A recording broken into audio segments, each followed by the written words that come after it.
Hello all, welcome to TNPSC knowledge point. Thirukkural series நம்ம பார்த்துட்டு இருக்கோம். நாலாவது அதிகாரமான அரண் வலியுறுத்தல், அதில் 35வது குறள் நம்ம இன்றைக்கி பார்க்கலாம். குறள்: அழுக்காறு அவாவிகுளி என்னாச்சொல் நான்கும் இழுக்கா என்றது அறம். அழுக்காறு அப்படின்னா பொறாமையோடு இருக்கிறது, பொறாமை.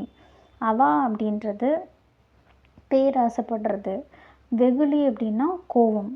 இன்னா சொல்னா பேசக்கூடாத வார்த்தைகள், தேவையில்லாத வார்த்தைகள்.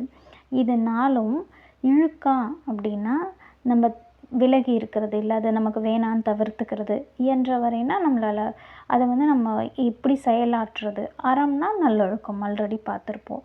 ஸோ இந்த பொறாமை, பேராசை, கோபம், தேவையில்லாத சொற்கள் இதெல்லாம் இல்லாமல் இருக்கிறது தான் அறம், நல்லொழுக்கமாக திருவள்ளுவர் சொல்கிறாரு. ஸோ பொறாமை, பேராசை, கோபம் இதெல்லாம் நம்ம தவிர்த்திடலாம். இது இல்லாமல் இருந்தால் தான் வாழ்க்கையோட நல்லொழுக்கத்தை நம்ம கெட் பண்ண முடியும். தேங்க்யூ ஃபார் வாட்சிங்.